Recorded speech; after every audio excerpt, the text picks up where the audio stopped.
여러분 안녕하세요. 알로메 밍라와 가지 시간이 주소바래. 지니 말어리 저놈မြန်မာအသုံးများတဲ့ရားလို့တော့မကုန်ရဘူးဆိုတဲ့စကားကိုကိုရီးယားလိုဘယ်လိုပြောမလဲ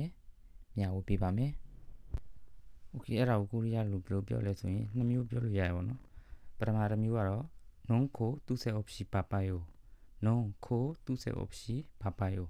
တို့ဒါပြောချင်တာကတော့ဒါလိုက်ပါတာပြန်မယ်ဆိုလို့ရှိရင် non မျက်လုံးနဲ့ခိုးနှာခေါင်းကတဲ့ tu se opsi papayo ဆိုဖွင့်လို့တော့မရအောင်လှုပ်ရှုပ်တယ်လို့ပြောချင်တာသူကပြောမယ်ဆိုရင်တော့သူလိုချင်တဲ့အိဗယ်ဒီ non ဆိုတဲ့မျက်လုံးက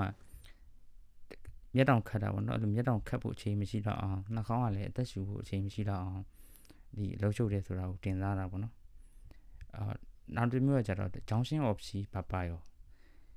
ဒီအောင်ဆိုင်လို့မရဘူးပေါ့ကျွန်တော်တို့အလုပ်တစ်ခုကိုအောင်ဆိုင်နေဆိုရင်တခြားဟာတွေကိုအောင်ဆိုင်လို့မရတော့ဘူးပေါ့မြန်မာလိုပြောရင်ခေါ်မကြအော်မကြဘူးမျိုးအဲ့လိုမျိုးတင်ပြီးပြောဆိုတာပါဆိုတော့ဗီဒီယိုလေးရတော့ပါပြီခင်ဗျာကြည့်ရှုပေးရောက်စီတိုင်းကိုကျေးဇူးတင်ပါတယ်ခင်ဗျာ